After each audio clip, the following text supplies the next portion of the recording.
السلام عليكم ورحمة الله وبركاته. الحمد لله نحمده ونستعينه ونستغفره ونؤمن به ونتوكل عليه ونعوذ بالله من شرور أنفسنا ومن سيئات أعمالنا. من يهد الله فلا مضل له ومن يضلله فلا هادي له ونشهد أن لا إله إلا الله وحده لا شريك له ونشهد أن سيدنا وسندنا وحبيبنا وطبيبنا ومحبوبنا ومرشدنا وأولانا ومولانا محمدا عبده ورسوله أرسله الله تعالى بالحق إلى الخلق بشيرا ونذيرا وداعيا إلى الله بإذنه وسراجا وقمرا منيرا. أما بعد فأعوذ بالله من الشيطان الرجيم. بسم الله الرحمن الرحيم. يا أيها الذين آمنوا توبوا إلى الله توبة نصوحا عسى ربكم أن يكفر عنكم سيئاتكم ويدخلكم جنات تجري من تحتها الأنهار. وقال رسول الله صلى الله عليه وسلم: التائب من الذنب كمن لا ذنب له. وقال الله تعالى في شان حبيبه: إن الله وملائكته يصلون على النبي يا أيها الذين آمنوا صلوا عليه وسلموا تسليما. اللهم صل على محمد وعلى آل محمد كما صليت على إبراهيم وعلى آل إبراهيم إنك حميد مجيد. اللهم بارك على محمد وعلى آل محمد كما باركت على إبراهيم وعلى آل إبراهيم إنك حميد مجيد. بلغ العلا بكماله كشف الدجى بجماله حسنت جميع خصاله صلوا عليه وآله. بلغ العلا بكماله كشف الدجى بجماله حسنت جميع خصاله صلوا عليه وآله. পৃথিবী আমার আসল ঠিকানা নয়, মরণ একদিন মুছে দেবে সকল রঙিন পরিচয়। পৃথিবী আমার আসল ঠিকানা নয়, মিছে মানুষের বন্ধন, মিছে মায়া স্নেহ প্রীতি ক্রন্দন, মিছে মানুষের বন্ধন, মিছে মায়া স্নেহ প্রীতি ক্রন্দন, মিছে জীবনের রং ধনু সাত রং, মিছে দুদিনের পরিচয়। পৃথিবী আমার আসল ঠিকানা নয়, মরণ একদিন মুছে দেবে সকল রঙিন পরিচয় পৃথিবী আমার আসল ঠিকানা নয়। মিছে ক্ষমতার দ্বন্দ্ব, মিছে কবিতার ছন্দ, মিছে অভিনয় নাটকের মঞ্চে, মিছে জয় আর পরাজয় পৃথিবী আমার আসল ঠিকানা নয়। মরণ একদিন মুছে দেবে সকল রঙিন পরিচয় পৃথিবী আমার আসল ঠিকানা নয়। আলহামদুলিল্লাহ, লোহাদি এলাকাবাসী ও যুব সমাজের উদ্যোগে আয়োজিত আজকের এই তাফসীরুল কোরআন মাহফিলের সম্মানিত সভাপতি হযরত মাওলানা আব্দুল কাদের সাহেব দামাত বরকাতুহুম, ভারপ্রাপ্ত অধ্যক্ষ লোহাদি বালিকা আলিম মাদ্রাসা, প্রধান অতিথি জনাব মুস্তফা জুবায়ের, উদ্বোধক জনাব মোহাম্মদ নুর আলম সাহেব, পৃষ্ঠপোষকতায় আছেন জনাব তুতামিয়া সাহেব, এছাড়াও যারা উপস্থিত আছেন আমার সম্মুখমানে উপবিষ্ট আছেন দূর দূরান্ত থেকে আগত মুমিন মুসলমান ভাইরা, পর্দার আড়ালে আছেন সম্মানিত পর্দানিশীন মা ও বোনেরা। মহান রব্বে কারীমের দরবারে আলিশান লাখ কোটি শুকরিয়া যে আল্লাহ পাক রব্বুল আলামিন আমাদেরকে দুনিয়ার যায় ঝামেলা থেকে ফারেক করে আল্লাহর দুনিয়ায় জান্নাতের বাগানে আসার বসার তৌফিক দান করেছেন এবং আমি এক নগণ্য বান্দাকে কোরআন ও হাদিসের আলোকে কিছু বলা এবং আপনাদেরকে শ্রবণ করার তৌফিক দান করেছেন। এই জন্য সকলেই দিল থেকে জোরে সুরে আওয়াজ দিয়ে শুকরিয়া আদায় করবো আলহামদুলিল্লাহ। দুরূদ বর্ষিত হোক সর্বকালের সর্বশ্রেষ্ঠ মহামানব, মানবতার মুক্তির দিশারি সাইয়্যিদুল মুরসালিন খাতামুন নবিয়্যিন নবিয়ুনা মুহাম্মদুর রাসূলুল্লাহ সাল্লাল্লাহু আলাইহি ওয়াসাল্লামের উপর। সবাই পড়ি সাল্লাল্লাহু আলাইহি ওয়াসাল্লাম। মুহতারাম হাজরিন, আমি আপনাদের সামনে পবিত্র কোরআনের সূরাতুত তাহরীমের ৮ নম্বর আয়াত তিলাওয়াত করেছি এবং আল্লাহ রাসূল সাল্লাল্লাহু আলাইহি ওয়াসাল্লামের মুখমিশ্রিত অসংখ্য অগণিত হাদিস থেকে ছোট্ট একখানা হাদিস আমি আপনাদের সামনে পাঠ করেছি। ইনশাআল্লাহ আল্লাহ তাআলা চাহে তো এই আয়াত ও হাদিসকে সামনে রেখেই তওবা সম্পর্কে অল্প সময় কিছু আলোচনা করার চেষ্টা করব। ওয়া তাওফীক ইল্লা বিল্লাহ। আল্লাহ তাআলা আমাকে বুঝানোর মতো করে বলা এবং আপনাদেরকে বুঝার মতো করে শ্রবণ করার তৌফিক দান করুক। সবাই বলেন আমিন।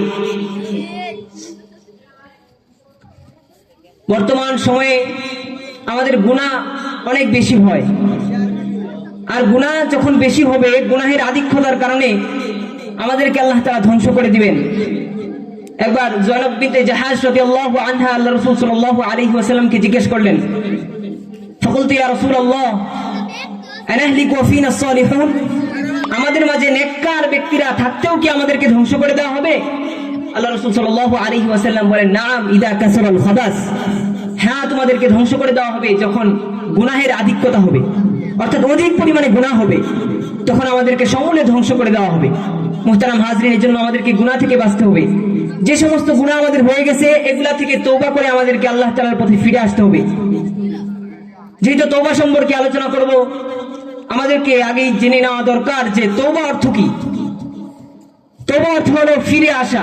আপনি একটা পথ দিয়ে যাচ্ছেন, কিছু দূর যাওয়ার পরে মনে হলো যে এই পথটা ভালো না, এই পথে গেলে আল্লাহ তাআলা আমার প্রতি নারাজ হবেন, তো ওই পথ থেকে আপনি ব্যাক করলেন, ফিরে আসলেন, এটাকে বলা হয় তওবা।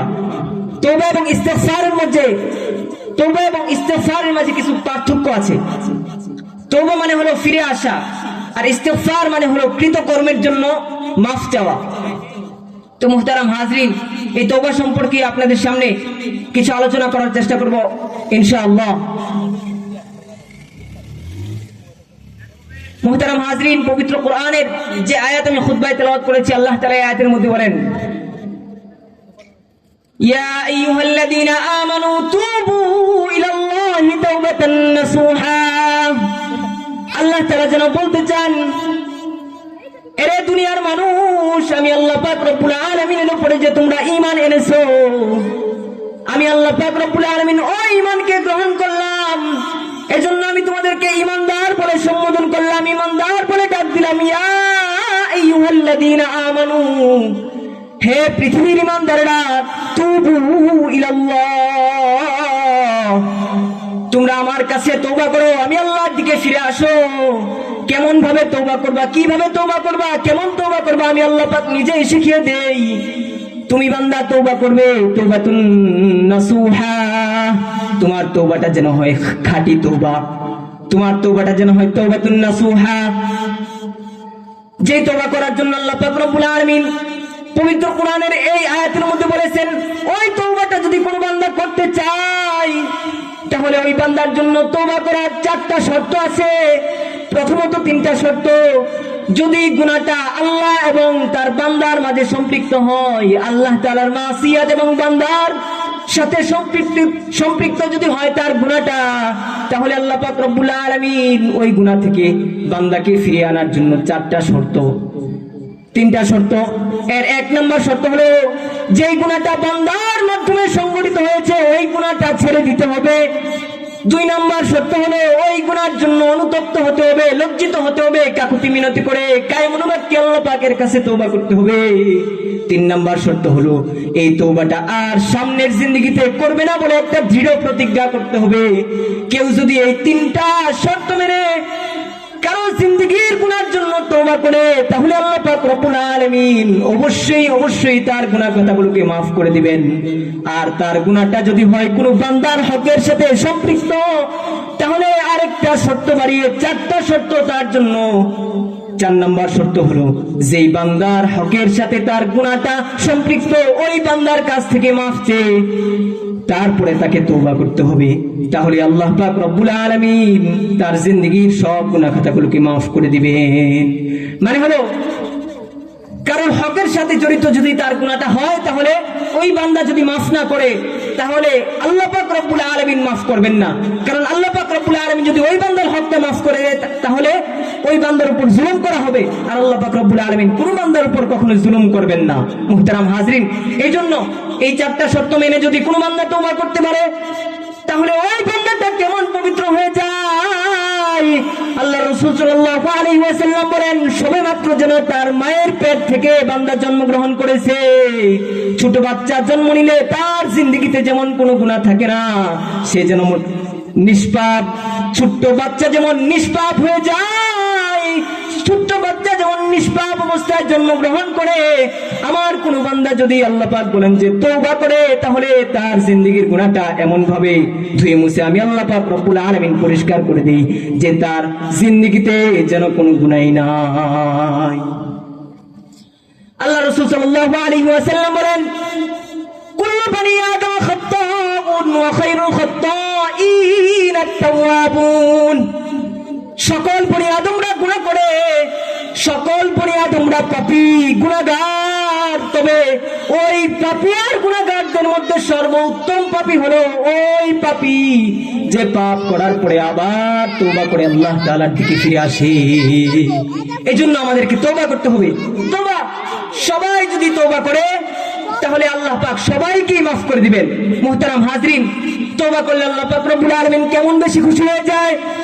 আল্লাহ রাসূল সাল্লাল্লাহু আলাইহি ওয়াসাল্লাম এটাও একটা হাদিসের মধ্যে বলেন, আল্লাহ রাসূল সাল্লাল্লাহু আলাইহি ওয়াসাল্লাম বলেন, আল্লাহু আশাদ্দু ফারহান বিতাওবাতি আবদিহি। কোন বান্দা যদি তওবা করে, আল্লাহ তাআলা অধিক বেশি খুশি হয়ে যায়, অনেক বেশি খুশি হয়ে যায়। কেমন বেশি খুশি হয়ে যায়, এটা আল্লাহ রাসূল সাল্লাল্লাহু আলাইহি ওয়াসাল্লাম বুঝার দিকে একটা ঘটনা বলেন। আল্লাহ রাসূল সাল্লাল্লাহু আলাইহি ওয়াসাল্লাম বলেন, কোন এক ব্যক্তি মরুভূমি দিয়ে সফর করছে, তার সফর সঙ্গী একমাত্র তার উট, ওই উটের উপরে তার খাবার আছে, তার পানিও আছে। ওই উট নিয়ে সে বিশাল বড় মরুভূমিতে সফর করছে। সফর করতে করতে মরুভূমির উত্তপ্ত রোদের কারণে বান্দা ক্লান্ত হয়ে গেল। ক্লান্ত হয়ে একটা গাছের ছায়ার নিচে বান্দা বিশ্রামের জন্য আসলো। বিশ্রাম করতে গিয়ে বান্দাটা ঘুমিয়ে গেল। বান্দা যখন ঘুমিয়ে গেল, তার উটের রশিটা একটা গাছের সাথে বেঁধে ঘুমিয়ে গিয়েছিল। সে ঘুম থেকে উঠে দেখে যে তার উটটার এখানে নাই, তার উটটা হারিয়ে গেছে। বান্দা তো পেরেশান হয়ে গেছে যে হায় হায় আমার উটটা হারিয়ে গেল। সামনেও আমার 150 কিলোমিটারের পথ, পিছনেও আমার 150 কিলোমিটারের পথ। ডানে যাওয়ার ক্ষমতা আমার নাই, বামে যাওয়ার ক্ষমতা আমার নাই। এত বিশাল মরুভূমিতে আমি এখন কি করব? এমন পরিস্থিতিতে এই মরুভূমিতে আমার মৃত্যু নিশ্চিত। বান্দা চিন্তা করলো যে আমার তো মৃত্যু হয়ে যাবে কিছুক্ষণের মধ্যেই। বান্দা এটা চিন্তা করে একটা গাছের ছায়ার নিচে আবার আসলো। এসে এসে ঘুমিয়ে গেল। সে চিন্তা করলো ঘুমের মধ্যেই যেন আমার মৃত্যু হয়ে যায়। কিছুক্ষণ সময় ঘুমিয়ে আবার যখন ঘুম থেকে জাগ্রত হলো, বান্দা দেখতে পেল যে তার পাশে তার উটটা দাঁড়িয়ে আছে, তার খাবার পানীয় সহ। এই উটটা দাঁড়িয়ে থাকা দেখে বান্দাটা এত পরিমাণে খুশি হয়েছে, হাদিসের মধ্যে আছে যে আখতো আবি শিদ্দাতিল ফরাহি, যে আনন্দের আতিশয্যে বান্দা ভুল করে বসলো। বান্দাটা বলল আল্লাহুম্মা আনতা আবদি ওয়া আনা রাব্বুকা, অর্থাৎ হে আল্লাহ তুমি আমার গোলাম আর আমি তোমার মনিব। পুরোটা কথাই সে উল্টা বলে ফেললো যে আল্লাহ তুমি আমার বান্দার, আমি তোমার রব। মুহতারাম হাজরিন, আল্লাহ রাসূল বুঝাতে চায় বান্দা যতটা না খুশি হয়েছে, আল্লাহ পাক রব্বুল আলামিন কোন একটা বান্দা যখন তওবা করে আমার আল্লাহ পাকের দিকে ফিরে আসে, তখন আল্লাহ পাক রব্বুল আলামিন ওই মরুভূমিতে উট হারানো ব্যক্তি যখন উট পায় যতটা না খুশি হয়, তার চাইতে আরো বেশি পরিমাণে খুশি হয়ে যায়। জোরে জোরে আওয়াজ দিয়ে বলেন না সুবহানাল্লাহ। মুহতারাম হাজরিন, এই জন্য আমাদেরকে তওবা করতে হবে। আমরা যদি তওবা করতে পারি, আল্লাহ পাক রব্বুল আলামিন আমাদের জিন্দেগীর সব গুনাহ খাতাগুলোকে মাফ করে দিবেন। মুহতারাম হাজরিন, এই যে আমরা তওবা করব, তওবা করলে কি লাভ? আল্লাহ রাসূল সাল্লাল্লাহু আলাইহি সাল্লাম বলেন তওবা করলে বান্দার 4টা পুরস্কার। এর 1 নম্বর পুরস্কার হলো আল্লাহ রাসূল বলেন আমি যেমন হাবিব, আল্লাহ রাসূল বলেন আত-তাইবু হাবিবুল্লাহ, যে তায়েব বান্দা হয় ওই তায়েব বান্দাটা আমি আল্লাহর হাবিব হয়ে যাই। আরবিতে বন্ধু বোঝানোর জন্য অনেকগুলো শব্দ আছে। হাবিব মানেও বন্ধু, খলিল মানেও বন্ধু, সদিক মানেও বন্ধু। এই বন্ধু বোঝানোর জন্য অনেক শব্দ আছে। ভাষাবিদগণ এই বন্ধু বোঝানোর জন্য যে শব্দগুলো আছে এগুলোর মধ্যে পার্থক্য করেন। বলেন যে খলিল মানে হলো এমন বন্ধু, যেই বন্ধুটা, খলিল মানে হলো এমন ব্যক্তি যে আল্লাহর প্রেমে পাগল হয়েছেন। যেমন ইব্রাহিম খলিলুল্লাহ আল্লাহর প্রেমে পাগল হয়েছিলেন। আল্লাহ তাআলা বলেন ওয়াত্তাখাযাল্লাহু ইব্রাহিমা খলিলা, আমি আল্লাহ পাক রব্বুল আলামিন ইব্রাহিমকে খলিল রূপে গ্রহণ করলাম। আর হাবিব মানে হলো এমন বন্ধু, হাবিবের বাংলা তরজমা হলো প্রেমাস্পদ, অর্থাৎ এমন ব্যক্তি যার প্রেমে আল্লাহ তাআলা নিজে পড়েছেন, যাকে আল্লাহ তাআলা নিজে ভালোবাসেন, এমন ব্যক্তিকে বলা হয় হাবিব। আল্লাহ রাসূল সাল্লাল্লাহু আলাইহি ওয়াসাল্লাম বলতে চান যে কোনো বান্দা যদি তওবা করে আল্লাহর দিকে ফিরে আসে, ওই বান্দাটা আমি যেমন হাবিব সেও তেমন হাবিব হয়ে যায়। অর্থাৎ আল্লাহ তাআলা ওই বান্দাকেও ভালোবাসে। জোরে জোরে আওয়াজ দিয়ে বলেন না সুবহানাল্লাহ। এই যে ভালোবাসে, এটাও আল্লাহ পাক রব্বুল আলামিন সূরা বাকারার 222 নম্বর আয়াতের মধ্যে আল্লাহ তাআলা বলে দিয়েছেন।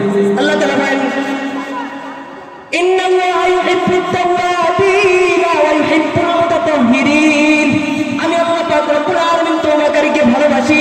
ইন্নাল্লাহা ইউহিব্বুত তাওয়াবিন, নিশ্চয়ই আল্লাহ তাআলা তওবাকারীকে ভালোবাসে। এজন্য আমাদেরকে তওবা করতে হবে। তওবা কেমন তওবা করব? আল্লাহ তাআলা বলেন যে তাওবাতুন নাসুহা, বান্দারে তুমি আল্লাহ পাকের কাছে তওবা করো, তাওবাতুন নাসুহা। মুহতারাম হাজরিন, এজন্য আমাদেরকে তাওবাতুন নাসুহা করতে হবে। আল্লাহ তাআলা বান্দাকে মাফ করে দিতে চান। এইজন্য আল্লাহ পাক সূরা ফাতিহার মধ্যে বলেন 3 নম্বর আয়াতে যে মালিক ইয়াউমিদ্দিন, আমি আল্লাহ হলাম বিচার দিবসের মালিক। কিয়ামতের দিন যে সমস্ত বান্দাদের হিসাব নিকাশ নেওয়া হবে, হিসাব করা হবে, ওই দিন আল্লাহ পাক বলে যে আমি ওই দিনের মালিক, যে বিচারক। আল্লাহ পাক হাকিম বলতে পারতেন, হাকিম না বলে মালিক কেন বলেছেন? হাকিম যে বিচারক, যে সে তার সংবিধান অনুযায়ী বিচার করে, কিন্তু যে মালিক, মনে করেন যে আমি এই টুপিটার মালিক, আমার টুপিটার দাম যদি 100 টাকা হয় আর আমি যদি কারোর কাছে 10 টাকা বিক্রি করে দেই, তাহলে আমি মালিক, কেউ আমাকে কোনো কিছু বলার ক্ষমতা নাই। আল্লাহ পাক যেন বোঝাতে চায় যে আমার বান্দা পাহাড় পরিমাণ গুনাহ নিয়ে আমার কাছে হাজির হয়েছে, আমি আল্লাহর কাছে তওবা করেছি, আমি আল্লাহ বান্দাকে মাফ করে দিব, তুমি কথা বলার কে? মুহতারাম হাজরিন, আল্লাহ পাক রব্বুল আলামিন আমাদেরকে মাফ করে দিতে চান, এজন্য ওনার নাম রেখেছেন। উনি আল্লাহ পাক বলেছেন যে আমি বিচার দিবসের মালিক, এজন্য আমাদেরকে সেই মালিকের কাছে ক্ষমা চাইতে হবে, সেই মালিকের দিকে ফিরে আসতে হবে। এই ফিরে আসার নামই হলো তওবা। মুহতারাম হাজরিন, তওবাটা আমরা কখন করব? এই তওবাটা এখনই করতে হবে, কারণ মৃত্যু কার কখন এসে যায় কেউ জানে না। তওবাটা করার জন্য আল্লাহ পাক রব্বুল আলামিন আমাদেরকে সুযোগ দিয়েছেন। আল্লাহ রাসূল সাল্লাল্লাহু আলাইহি ওয়াসাল্লামের একজন আল্লাহ রাসূল সাল্লাল্লাহু আলাইহি ওয়াসাল্লামের হাদিসের মধ্যে আছে, عن أبي هريرة رضي الله عنه قال قال رسول الله صلى الله عليه وسلم من تاب قبل أن تطلع الشمس من مغربها تاب الله عليه। আল্লাহ পাক রব্বুল আলামিন আল্লাহ রাসূল সাল্লাল্লাহু আলাইহি ওয়াসাল্লাম বলেন, আবু হুরায়রা রাদিয়াল্লাহু তাআলা থেকে বর্ণিত হাদিস, আল্লাহ রাসূল সাল্লাল্লাহু আলাইহি ওয়াসাল্লাম বলেন, কিয়ামতের পূর্বে অর্থাৎ পশ্চিম দিক থেকে সূর্য উদিত হওয়ার পূর্বে কোন বান্দা যদি তওবা করে, আল্লাহ রাসূল সাল্লাল্লাহু আলাইহি ওয়াসাল্লাম বলেন ওই বান্দার তওবাকে আল্লাহ তাআলা কবুল করবেন, তাবাল্লাহু আলাইহি। এজন্য আমাদেরকে তওবা করতে হবে। আরেক হাদিসের মধ্যে আছে, عن ابن عمر رضي الله عنه قال قال رسول الله صلى الله عليه وسلم إن الله عز وجل يقبل توبة العبد ما لم يغرغر। আল্লাহ রাসূল সাল্লাল্লাহু আলাইহি ওয়াসাল্লাম বলেন, কোন বান্দার মৃত্যুর গড়গড়া আসার আগ পর্যন্ত অর্থাৎ মৃত্যুর আলামত প্রকাশের আগ পর্যন্ত কোন বান্দা যদি তওবা করে, তাহলে আল্লাহ পাক রব্বুল আলামিন ওই বান্দার তওবাকে কবুল করবেন। এজন্য আমাদেরকে তওবা করতে হবে। তওবাটা এখনই করতে হবে। দুনিয়ার যত বড় রাজা বাদশাহী ছিল, ওরা কেউ দুনিয়াতে থাকতে পারে নাই। মুহতারাম হাজরিন, অনেকে থাকতে চেয়েছিল। ডক্টর আব্দুর রহমান আরিফি সাহেব আরবের একজন বড় স্কলার, বড় একজন লেখক, উনি কোরআন ও হাদিসের রেফারেন্স দিয়ে একটা ঘটনা বর্ণনা করেন। আল্লাহ পাক রব্বুল আলামিন পয়গম্বর দাউদ আলাইহিস সালামকে বিশাল বড় রাজত্ব দান করেছিলেন। আল্লাহ পাক রব্বুল আলামিন পয়গম্বর দাউদ আলাইহিস সালামকে রাজত্ব দান করেছিলেন। উনার একজন মন্ত্রী ছিল, উনার ইন্তেকালের পরে উনার ছেলে ছোট্ট সুলাইমান আলাইহিস সালামকে 12-13 বছর বয়সে আল্লাহ তাআলা আবার রাজত্ব দান করে দিলেন। বাবাকেও রাজত্ব দিবেন, ছেলেকেও রাজত্ব দিবেন। ওই যে পয়গম্বর দাউদ আলাইহিস সালামের যে মন্ত্রী ছিল, পয়গম্বর দাউদ আলাইহিস সালামের ইন্তেকাল হয়ে গেলে ওই মন্ত্রীটা সুলাইমান আলাইহিস সালামের মন্ত্রী হয়ে যায়। একদিন পয়গম্বর সুলাইমান আলাইহিস সালাম বসে আছেন। মুহতারাম হাজরিন, কেমন রাজত্ব আল্লাহ পাক পয়গম্বর সুলাইমান আলাইহিস সালামকে দান করেছেন। পয়গম্বর সুলাইমান আলাইহিস সালামের কথা জিনরাও মানত। পৃথিবীর এমন কোন প্রাণী নাই যে প্রাণীটা পয়গম্বর সুলাইমান আলাইহিস সালামের কথা বুঝতো না। গর্তের পিপিলিকা পর্যন্ত পয়গম্বর সুলাইমান আলাইহিস সালামের কথা শুনতো এবং বুঝতে পারতো। পয়গম্বর সুলাইমান আলাইহিস সালাম সবার কথা বুঝতো। এত বিশাল রাজত্ব আল্লাহ পাক রব্বুল আলামিন পয়গম্বর সুলাইমান আলাইহিস সালামকে দান করেছেন। কেমন রাজত্ব আল্লাহ পাক রব্বুল আলামিন সুলাইমান আলাইহিস সালামকে দান করেছেন। পয়গম্বর সুলাইমান আলাইহিস সালামের দরবারে ফেরেশতাও আসতো, মালাকুল মউত ফেরেশতা মাঝে মধ্যে আসতো।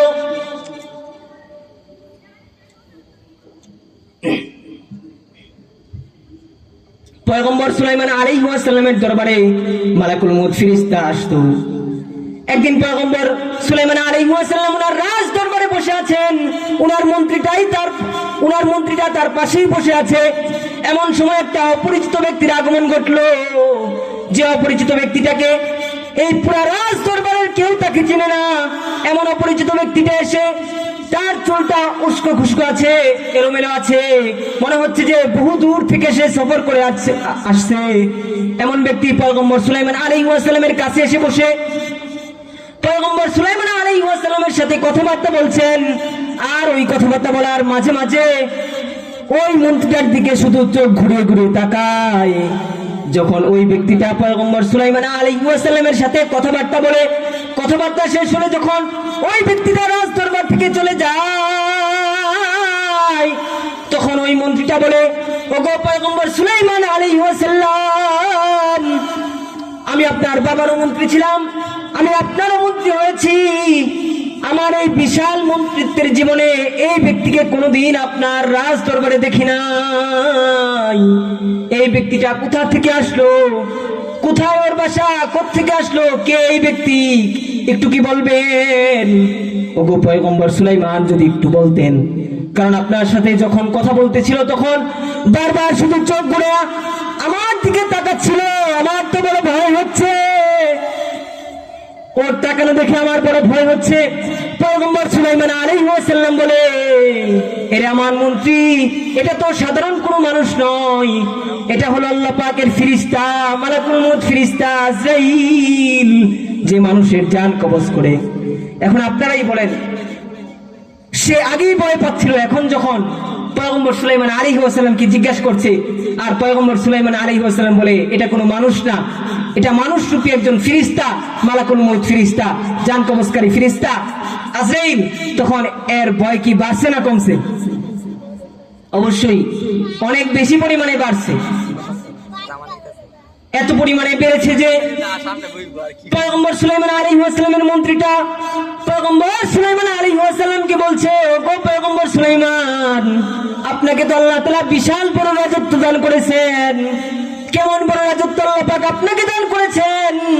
আল্লাহ পাক নিজেই পয়গম্বর সুলাইমান আলাইহিস সালামের ব্যাপারে কুরআনুল কারীমের সূরাতুস সাবার 12 নম্বর আয়াতের মধ্যে বলেন, আল্লাহ পাক রব্বুল আলামিন বলেন, ওয়ালি সুলাইমানার রিহা গুদুহা শাহরু ওয়া রাওয়াহুহা শাহর। আমি আল্লাহ পাক রব্বুল আলামিন পয়গম্বর সুলাইমান আলাইহিস সালামকে এমন রাজত্ব দান করেছি, যে রাজত্বের মধ্যে বাতাসকে পয়গম্বর সুলাইমান আলাইহিস সালামের অধীন করে দিয়েছিলাম। যে বাতাসকে পয়গম্বর সুলাইমান আলাইহিস সালাম যদি সকাল বেলা আদেশ করত যে বাতাস আমাকে তুমি নিয়ে যাও, তাহলে বাতাস তাকে 1 মাসের পথ অতিক্রম করে নিয়ে যেত। আবার পয়গম্বর সুলাইমান আলাইহিস সালাম যদি সন্ধ্যা বেলায় ওই বাতাসকে আদেশ করত, আবারও বাতাস তাকে 1 মাসের পথ নিয়ে যেত। এত বড় বিশাল রাজত্ব আল্লাহ পাক রব্বুল আলামিন পয়গম্বর সুলাইমান আলাইহিস সালামকে দান করেছেন। এত বড় বিশাল রাজত্ব পয়গম্বর সুলাইমান আলাইহিস সালামকে আল্লাহ পাক দান করার পরে ওই মন্ত্রীটা চাচ্ছে, মন্ত্রীটা বলে যে, ওগো বাদশা সুলাইমান, আপনার আদেশ তো বাতাস শুনে আমি আপনার কাছে কখনো কোনো কিছু চাই নাই। ওগো সুলাইমান আলাইহিস সালাম, আমি আপনার কাছে এখন একটা বিষয় চাইবো। ওই বিষয়টা হলো, এই মুহূর্তে আপনি বাতাসকে একটু আদেশ করেন, বাতাস যেন আমাকে ওই দূরবর্তী একটা পাহাড়ের মধ্যে রেখে আসে। পয়গম্বর সুলাইমান আলাইহিস সালাম চিন্তা করলো, আমার মন্ত্রীটা সারাদিন আমার পাশে বসে থাকে, কখনো কোনো কিছু আমার কাছে চায় না, একটা আবদার করছে যে বাতাসকে যেন আমি আদেশ করি, বাতাস যেন তাকে ওই দূরবর্তী একটা পাহাড়ে রেখে আসে। পয়গম্বর সুলাইমান আলাইহিস সালাম বাতাসকে আদেশ করলেন, এই বাতাস, তাকে নিয়ে দূরবর্তী ওই হিন্দুস্তানের একটা পাহাড়ের মধ্যে রেখে আসো। আল্লাহ পাক রব্বুল আলামিন এমন ক্ষমতা দিয়েছেন পয়গম্বর সুলাইমানকে, বাতাসটা আদেশ পাওয়ার সাথে সাথে ওই মন্ত্রীটাকে নিয়ে ওই দূরবর্তী হিন্দুস্তানের একটা পাহাড়ের মধ্যে রেখে আসলো। রেখে আসার পরের দিন আবার যখন মালাকুল মউত ফেরেশতা পয়গম্বর সুলাইমান আলাইহিস সালামের রাজ দরবারে উপস্থিত হলো, পয়গম্বর সুলাইমান আলাইহিস সালাম ওই ফেরেশতাকে বলে, এরে মালাকুল মউত ফেরেশতা, গতকালকে তুমি আমার কাছে এসেছিলে, গতকালকে তুমি আমার কাছে এসে যখন আমার সাথে কথা বলছিলে, তখন চোখ ঘুরিয়ে ঘুরিয়ে তুমি আমার মন্ত্রীটার দিকে কেন তাকাচ্ছিলে? তখন ওই মালাকুল মউত ফেরেশতা জবাব দেয়, ওগো পয়গম্বর সুলাইমান, আল্লাহ পাক রব্বুল আলামিন আমাকে আদেশ করেছেন যোহরের নামাজের পরেই যেন আপনার এই মন্ত্রীর জানটা কবজ করে ওই দূরবর্তী ওই হিন্দুস্তানের একটা পাহাড়ে। কিন্তু আমি আশ্চর্যান্বিত হয়েছিলাম, ওগো পয়গম্বর, যোহরের নামাজের পরেই যার জানটা কবজ করা হবে ওই দূরবর্তী একটা পাহাড়ে ওই ব্যক্তিটা বসে আছে মুলকে সুলাইমানিতে। দেখে আমি একটু আশ্চর্য হয়েছিলাম যে একটা অল্প একটু সময় আছে, এই অল্প সময়ের মধ্যে কিভাবে আপনার মন্ত্রীটা ওই জায়গায় পৌঁছবে? ওগো পয়গম্বর সুলাইমান, এজন্য আশ্চর্য হয়ে বারবার শুধু আপনার মন্ত্রীর দিকে একটু চোখ ঘুরে তাকিয়েছিলাম। ওগো পয়গম্বর সুলাইমান আলাইহিস সালাম, আমি যখন তাকিয়েছি, পয়গম্বর সুলাইমান বলে তাকিয়েছো তো পরে কি? তো এই মালাকুল মউত ফেরেশতা জবাব দেয়, আমি সময় মতো জোহরের নামাজের পরে আবার ওই দূরবর্তী হিন্দুস্তানের পাহাড়ে গিয়ে পৌঁছলাম। পৌঁছে দেখি ওগো পয়গম্বর সুলাইমান, আপনার যে মন্ত্রীটা এখানে ছিল জোহরের নামাজের আগে, ওই মন্ত্রীটা আমার জন্য ওই দূরবর্তী পাহাড়ে অপেক্ষা করছে। ওখানে আমি আপনার মন্ত্রীকে পেয়ে তার জানটা কবজ করে ফেলি। মুহতারাম হাজরিন, সে মৃত্যুর থেকে পালাতে চেয়েছিল, কিন্তু মৃত্যু তাকে ধরেছেই। এজন্য কবির কথাই সত্য, মরণ থেকে যতই পালাও মরণ তোমায় লইবে ঘিরি। যদিও সুদূর আকাশ পানে পালাও সেথায় লাগিয়ে সিঁড়ি। সিঁড়ি লাগাও যদি আসমানে পাইয়ে যাও, আল্লাহ বলে ইল্লা বিসুলতান, ওই আসমানেও আমার রাজত্ব চলে, জমিনেও আমার রাজত্ব চলে, মৃত্যু থেকে কোথাও গিয়ে তুমি পালিয়ে থাকতে পারবে না। আল্লাহ পাক রব্বুল আলামিন, আল্লাহ পাক রব্বুল আলামিন কুরআনুল কারীমের এক আয়াতের মধ্যে বলেন যে মৃত্যু থেকে তোমরা পালাতে পারবে না। আল্লাহ পাক রব্বুল আলামিন সূরাতুন নিসার এক আয়াতের মধ্যে বলেন, আইনামা তাকুনু ইউদরিকুমুল মাউত ওয়ালাউ কুনতুম ফি বুরুজিম মুশাইয়াদা। আইনামা তাকুনু, তুমি যেখানেই থাকো না কেন, ইউদরিকুমুল মাউত, মৃত্যু তোমাকে ধরবেই। ওয়ালাউ কুনতুম ফি বুরুজিম মুশাইয়াদা, আল্লাহ পাক বলে যে সুদৃঢ় দুর্গ সময়ের ভিতরে গিয়েও যদি তোমরা পলায়ন করো আমার মৃত্যু থেকে বাঁচার জন্য, ওই জায়গায় গিয়েও মৃত্যু তোমাকে ধরবে। এজন্য মরার আগে আমাদেরকে তওবা করে মরতে হবে। আল্লাহ পাক রব্বুল আলামিন আমাদেরকে পুরো পরিপূর্ণ মুসলমান না হয়ে মৃত্যুবরণ করতে নিষেধ করেছেন। আল্লাহ পাক রব্বুল আলামিন পবিত্র কোরআনের সূরা আলে ইমরানের 102 নম্বর আয়াতের মধ্যে বলেন,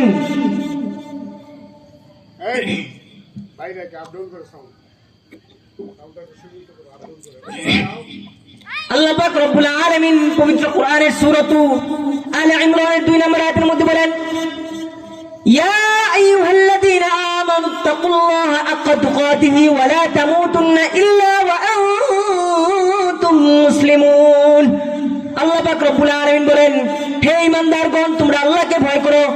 কেমন ভয় করবা? তার হক অনুযায়ী যেমন ভাবে তাকে ভয় করার কথা বলেছেন তেমন ভাবে ভয় করো। এরপরে আল্লাহ পাক বলে দিয়েছেন, ওয়ালা তামুতুন্না ইল্লা ওয়া আনতুম মুসলিমুন, তোমরা সাবধান, তোমরা মুসলমান না হয়ে মৃত্যুবরণ করো না। অর্থাৎ তুমি তওবা করে আল্লাহর দিকে ফিরে এসে পরিপূর্ণ মুসলমান হয়ে তোমাকে মৃত্যুবরণ করতে আল্লাহ পাক রব্বুল আলামিন নির্দেশ দিয়েছেন। এজন্য আমাদেরকে পরিপূর্ণ তওবা করতে হবে। মুহতারাম হাজরিন, গুনাহ শুধু আমাদেরই হয় না, বরং সাহাবায়ে কেরামেরও গুনাহ হয়েছিল, বড় বড় গুনাহ হয়েছিল সাহাবায়ে কেরামের, কিন্তু সাহাবায়ে কেরামের গুনাহ আল্লাহ তাআলা ক্ষমা করে দিয়েছেন। আল্লাহ রাসূল সাল্লাল্লাহু আলাইহি ওয়াসাল্লামের কোন সাহাবী তার গুনাহ নিয়ে কবরে যায় নাই। আহলে সুন্নাত ওয়াল জামাতের একটা আকীদা হলো আল্লাহ রাসূলের 100 লক্ষ সাহাবীর কোন সাহাবী গুনাহ নিয়ে কবরে যায় নাই। আমরা তো গুনাহ নিয়ে কবরে যাই, কিন্তু সাহাবায়ে কেরামরা কবরে যেতে ভয় পেয়েছেন গুনাহ নিয়ে। কবরে কঠিন গড়ের জন্য কবরে গুনাহ নিয়ে যাওয়া যাবে না। আল্লাহ রাসূল সাল্লাল্লাহু আলাইহি ওয়াসাল্লামের একজন সাহাবী ছিলেন মায়েজ আসলামী রাদিয়াল্লাহু তাআলা আনহু। এই মায়েজ আসলামী রাদিয়াল্লাহু তাআলা আনহু একদিন এক আনসারী সাহাবীর মেয়ের সাথে তার প্রেমের সম্পর্ক হয়ে যায়। সম্পর্ক যখন গভীর হয়, তারা এক পর্যায়ে গুনাহে লিপ্ত হয়ে যাওয়ার জন্য একটা নির্জনে চলে যায়। হাদিসের কিতাবে লিখেছে, নির্জনে যখন তারা দুজন মিলে চলে যায়, শয়তান তাদের মধ্যে তৃতীয় জন হয়ে যায়। শয়তান একজনকে আরেকজনের কাছে আকর্ষণীয় করে তোলে। গুনাহে লিপ্ত করার জন্য শয়তান আকর্ষণীয় করে তোলে একজনকে আরেকজনের কাছে। এমত অবস্থায় তারা যখন গুনাহে লিপ্ত হয়ে যায়, হাদিসের কিতাবে আছে শয়তান তাদেরকে রেখে চলে যায়। শয়তান চলে যাওয়ার পরে তো মায়ের আসলামী রাদিয়াল্লাহু তাআলা আনহু বুঝে ফেলে যে আমি একটা গুনার কাজ করে ফেলেছি, যেমন তেমন গুনাহ না, জিনার গুনাহ করে ফেলেছি, এত বড় গুনাহ করে ফেলেছি। এখন আমি কি করব? অনুশোচনা জাগ্রত হলো তার ভিতরে।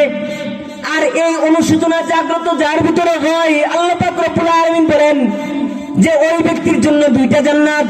আল্লাহ পাক রব্বুল আলামিন পবিত্র কোরআনের সূরা রহমানের 46 নম্বর আয়াতের মধ্যে আল্লাহ তাআলা বলেন, ওয়ালিমান খাফা মাকাম রাব্বিহি জান্নাতান। ওই ব্যক্তি যে আল্লাহর সামনে দাঁড়িয়ে জবাবদিহিতার ভয় রাখে, আল্লাহর সামনে দাঁড়িয়ে হিসাব দিতে হবে, এই ভয়টা যার ভিতরে আছে ওই ব্যক্তির জন্য জান্নাতান। কয়টা জান্নাত? জোরে আওয়াজ দিয়ে বলেন, কয়টা জান্নাত?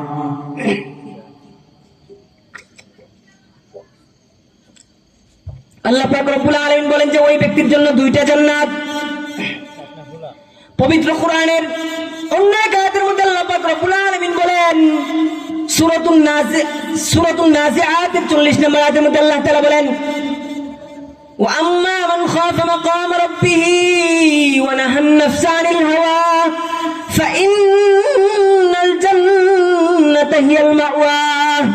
আল্লাহ পাক রব্বুল আলামিন বলেন, এই একটু দূরে আসলেই আওয়াজ যায় না, ভিতরে একদম কাছে যেয়ে কথা বলতে একটু ইয়া করে দাও। আল্লাহ পাক রব্বুল আলামিন বলেন, যে ব্যক্তি আল্লাহর সামনে দাঁড়ায় জবাবদিহিতার ভয় রাখে, আর ওই ভয়ে নিজের মন যেই গুনাহটার দিকে ধাবিত হয়, যেই গুনাহ করতে মনে চায় ওই গুনাহ না করে আল্লাহ তাআলা যেটা চায়, গুনাহ থেকে বেঁচে থাকতে চায়, আল্লাহ তাআলার ইচ্ছাকে, নিজের ইচ্ছাকে আল্লাহ তাআলার ইচ্ছার দ্বারা বদলায় আর গুনাহ থেকে বেঁচে থাকে, আল্লাহ পাক রব্বুল আলামিন বলেন, ফাইনাল জান্নাতা হিয়াল মাওয়া। ওই ব্যক্তির ঠিকানা হলো জান্নাত। এই জন্য আমাদেরকে গুনাহ থেকে বেঁচে থাকতে হবে।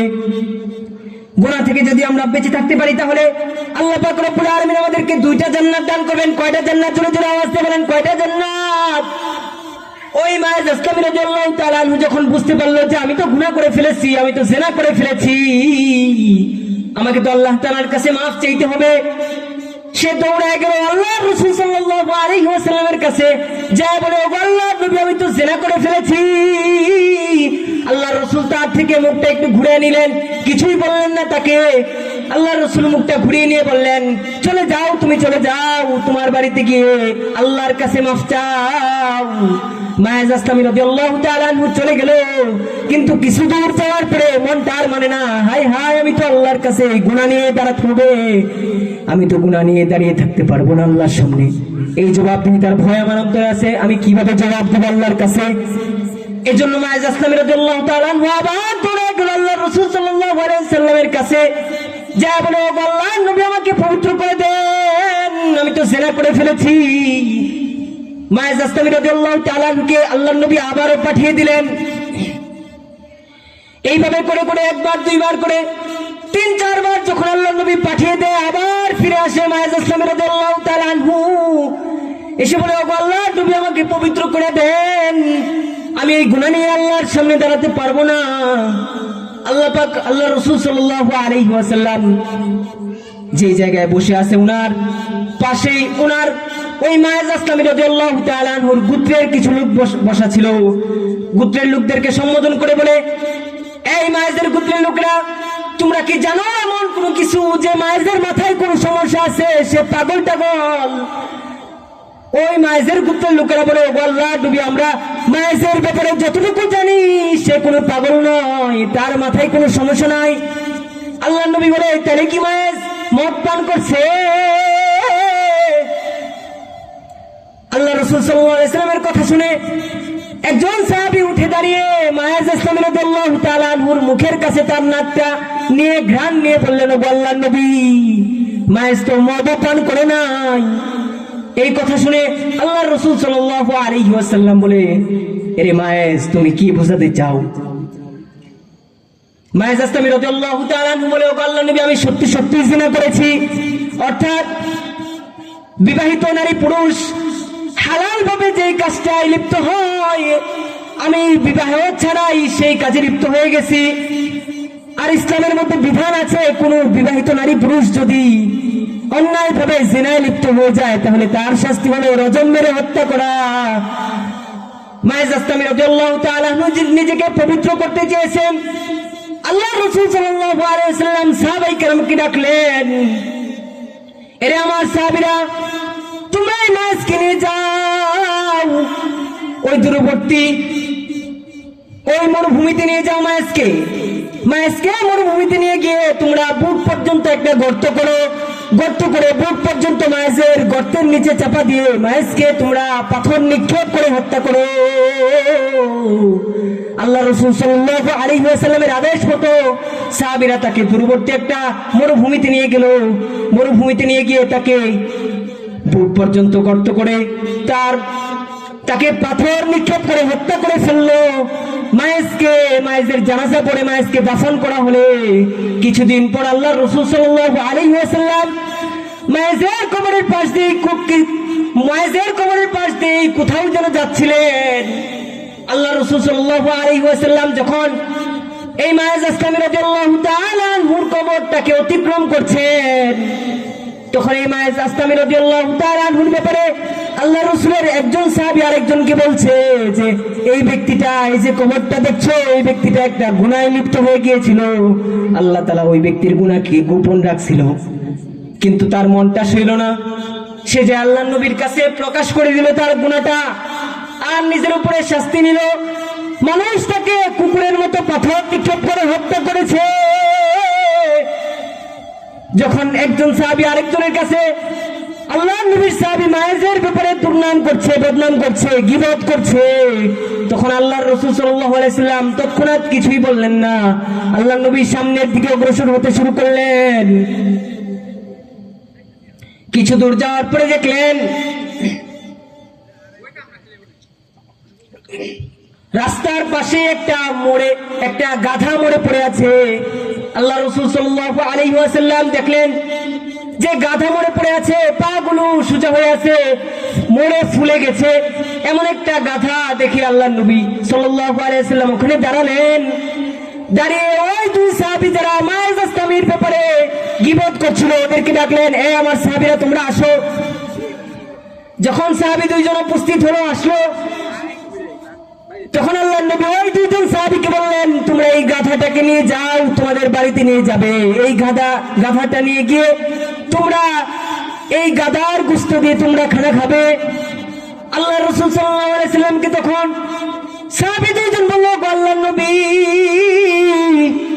গাধাটা তো মরে পড়ে আছে, পা গুলো সোজা হয়ে আছে, ফুলে গেছে, এমন গাধা কি খাওয়া যায়? এমন গাধা তো খাওয়ার উপযুক্ত নয়, আমরা এটা দিয়ে কিভাবে খাবো? ওগো আল্লাহর নবী, এটা তো একটা নিকৃষ্ট জিনিস। তখন আল্লাহর নবী সাল্লাল্লাহু আলাইহি ওয়াসাল্লাম বললেন, এই গাধাটা খাওয়া যেমন নিকৃষ্ট, তোমরা যে কিছুক্ষণ পূর্বে আমার একজন সাহাবী যে নিজের গুনাহ থেকে নিজের জীবন দিয়ে নিজেকে পবিত্র করতে চেয়েছে, এমন একজন সাহাবীর ব্যাপারে যে তোমরা গীবত করলে, ওই গীবত করাটা এই মরা গাধা খাওয়ার চাইতে আরো বড় নিকৃষ্ট। কেন ওই সাহাবী মায়েজ আসলামী রাদিয়াল্লাহু তাআলা আনহু, আমার সাহাবী এমন একটা তওবা করছে রে সাহাবী, এর সাহাবীরা এমন একটা তওবা আমার মায়েজ করেছে, যে তওবাটা যদি গোটা গোত্রের মধ্যে বন্টন করে দেওয়া হয়, তাহলে আল্লাহ তাআলা সবাইকে মাফ করে দিয়ে সবাইকে আল্লাহর জান্নাতে পৌঁছে দিবেন। জোরে জোরে আওয়াজ করে বলেন না সুবহানাল্লাহ। এমন ভাবে তওবা করছেন যে তার তওবাটা যদি গোত্রের মধ্যে বন্টন করে দেওয়া হয়, তাহলে আল্লাহ তাআলা গোটা গোত্রের লোকদেরকে মাফ করে আল্লাহর জান্নাতে ঢুকিয়ে দিবেন। জোরে জোরে আওয়াজ করে বলেন না সুবহানাল্লাহ। এরপরে আল্লাহর নবী সাল্লাল্লাহু আলাইহি ওয়াসাল্লাম করে আল্লাহ রাসূল সাল্লাল্লাহু আলাইহি ওয়াসাল্লাম বলেন, আল্লাহর কসম, এই মুহূর্তে আমার মায়ের জান্নাতের নদ নদীতে গোসল করছে। জোরে জোরে আওয়াজ করে বলেন না আল্লাহু আকবার। এমন একটা তওবা মায়েজ আসলামী রাদিয়াল্লাহু তাআলা আনহু করেছিল। মায়েজ আসলামী রাদিয়াল্লাহু তাআলা আনহু যেমন একটা তওবা করেছিল, আমাদের জিন্দেগির গুনাহের জন্য আমাদেরকে এমন একটা তওবা করতে হবে। যদি আমরা এমন একটা তওবা করতে পারি, তাহলে আল্লাহ তাআলা আমাদের জিন্দেগির সব গুনাহ খাতাগুলোকে ক্ষমা করে দিবেন। যে নবীর জিন্দেগিতে কোনো গুনাহ ছিল না, মাসুম নবীও আল্লাহ পাক রব্বুল আলামিনের কাছে তওবা করতেন। দিনে কতবার তওবা করতেন, এটাও হাদিসের মধ্যে আসছে। عن أبي هريرة رضي الله عنه قال رسول الله صلى الله عليه وسلم والله إني لأستغفر الله وأتوب إليه في اليوم أكثر من 70 مرة আল্লাহর হাবিব সাল্লাল্লাহু আলাইহি ওয়াসাল্লাম বলেন, ওয়াল্লাহি আল্লাহর কসম, আল্লাহর শপথ, ইন্নী লা আস্তাগফিরুল্লাহ ওয়া আতুবু ইলাইহি, আমি আল্লাহর কাছে ক্ষমা প্রার্থনা করি এবং তওবা করি দিনে কতবার? বলে আকসার মিন 70 মাররাতান, দিনে 70 বারেরও বেশি আমি নবী আল্লাহর কাছে তওবা করি। মাসুম নবী কেন এত বেশি তওবা করতেন? কেন তওবাকারীকে আল্লাহ তাআলা পছন্দ করেন? ইন্নাল্লাহা ইউহিব্বুত তাওয়াবিন। আরেক হাদিসের মধ্যে আসছে আল্লাহর নবী কতবার তওবা করতেন উল্লেখ আছে। আল্লাহ নবী কতবার তওবা করতেন?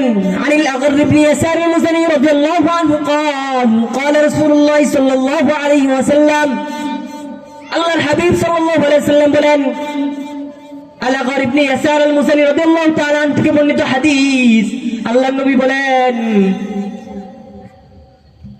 ইয়া আইয়ুহান নাস তুবু ইলাল্লাহ, হে লোক সকল তোমরা আল্লাহর দিকে ফিরে আসো, অর্থাৎ আল্লাহর কাছে তওবা করো।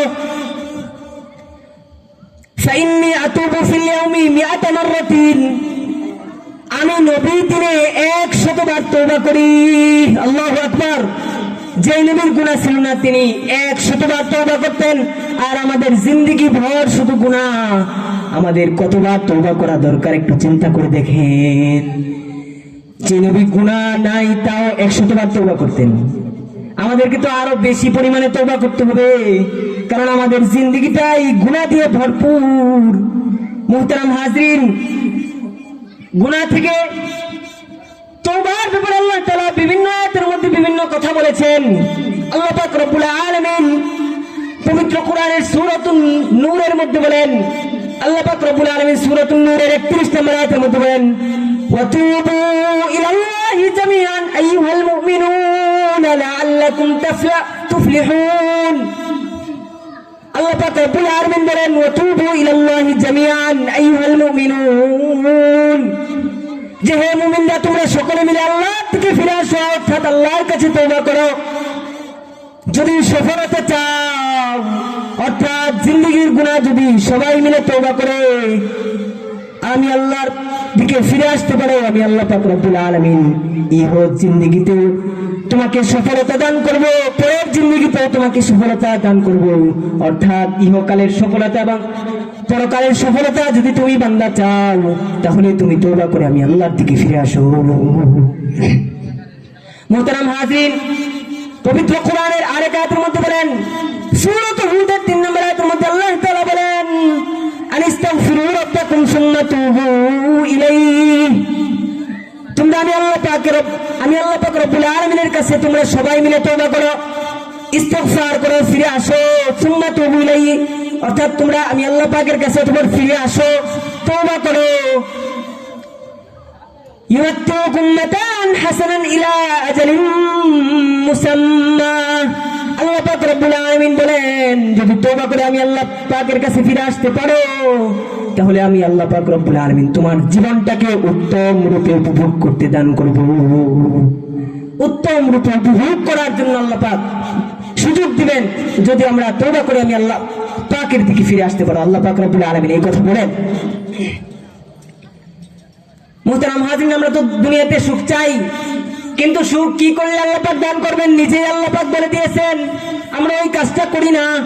আল্লাহ পাক বলেন, মান আমিলা সালিহান মিন যাকারিন আও উনসা ফালানুহইয়ান্নাহু হায়াতান তাইয়্যিবা, যে নারী এবং পুরুষ নেক আমল করবে, ভালো কাজ করবে, ওই বান্দাকে আমি আল্লাহ পাক রব্বুল আলামিন উত্তম জীবন দান করব, সুখ সমৃদ্ধ জীবন আমি আল্লাহ পাক রব্বুল আলামিন দান করব। এজন্য আমাদেরকে তওবা করে আল্লাহ পাকের কাছে ফিরে আসতে হবে, উত্তম জীবন যদি আমরা চাই। মুহতারাম হাজিরিন, এর জন্য তওবা করা অত্যন্ত জরুরি বিষয়। আল্লাহ পাক রব্বুল আলামিন পবিত্র কোরআনের আরেক আয়াতের মধ্যে বলেন, আল্লাহ পাক রব্বুল আলামিন সূরাতুন নাসরের 3 নম্বর আয়াতের মধ্যে বলেন, ফাসাব্বিহ বিহামদি রাব্বিকা ওয়াস্তাগফিরহু ইন্নাহু কানা তাওয়াবা। আল্লাহ পাক রব্বুল আলামিন বলেন, তোমরা আল্লাহ পাকের প্রশংসার দ্বারা তাসবিহ পাঠ করো, ফাসাব্বিহ বিহামদি রাব্বিকা ওয়াস্তাগফিরহু, এবং আল্লাহ পাকের কাছে ইস্তিগফার করো, ক্ষমা প্রার্থনা করো। ফাসাব্বিহ বিহামদি রাব্বিকা ওয়াস্তাগফিরু ইন্নাহু কানা তাওয়াবা। নিশ্চয়ই আল্লাহ তাআলা ক্ষমাকারী, মহা ক্ষমাকারী। নিশ্চয় আল্লাহ তাআলা তওবা কবুলকারী। আরেক আয়াতের মধ্যে আল্লাহ তাআলা এই কথা বলেন। আল্লাহ পাক রব্বুল আলামিন বলেন, তোমরা সকলে মিলে আমি আল্লাহ পাকের কাছে ইস্তিগফার করো। আল্লাহ পাক রব্বুল আলামিন সূরাতুন নিসার 106 নম্বর আয়াতের মধ্যে বলেন, ওয়াস্তাগফিরিল্লাহ ইন্নাল্লাহা কানা তাওয়াবার রহিমা। সবাই মিলে আমি আল্লাহ পাকের কাছে তওবা করো। কেন করবেন? আল্লাহ পাকের কাছে তওবা। আল্লাহ পাক বলেন, ইন্নাল্লাহা কানা তাওয়াবার রহিমা। আল্লাহ পাক বলেন তওবা কবুলকারী। ইন্নাল্লাহা কানা তাওয়াবার রহিমা। আল্লাহ পাক রব্বুল আলামিন তওবা কবুলকারী, গুনাহ মাফকারী, রহিম, দয়ালু, দয়ালু। ইন্নাল্লাহা কানা গফুরুর রহিমা। গফুর, ক্ষমাশীল, ক্ষমাশীল, পরম দয়ালু। এজন্য আমরা আল্লাহ পাকের কাছে তওবা করব। মুহতারাম হাজরিন, আল্লাহ পাক রব্বুল আলামিন পবিত্র কোরআনের আরেক আয়াতের মধ্যে বলেন, আল্লাহ পাক রব্বুল আলামিন পবিত্র কোরআনের সূরাতুল মুমিনের 3 নম্বর আয়াতের মধ্যে আল্লাহ তাআলা নিজের পরিচয় দেয়। আল্লাহ পাক বলেন, গাফিরিত তামবি ওয়া কাবিলিত তাওবি শাদীদুল ইকাব। আল্লাহ পাক রব্বুল আলামিন বলেন, গাফিরিত তামবি, আমি গুনাহ ক্ষমাকারী। তোমরা জিন্দেগিতে গুনাহ করে ফেলেছো, আমি আল্লাহর কাছে ক্ষমা চাও। যদি আমি আল্লাহ পাকের কাছে ক্ষমা চাইতে পারো, আমি আল্লাহ পাক রব্বুল আলামিন তোমাদের জিন্দেগির গুনাহকে ক্ষমা করে দিব। ওয়া কাবিলিত তাওবি, তওবা করে যদি আমি আল্লাহ পাকের কাছে ফিরে আসো, আমি আল্লাহ পাক রব্বুল আলামিন তোমার তওবাকে কবুল করব। এরপরে আল্লাহ পাক রব্বুল আলামিন বলেন যে শাদীদুল ইকাব।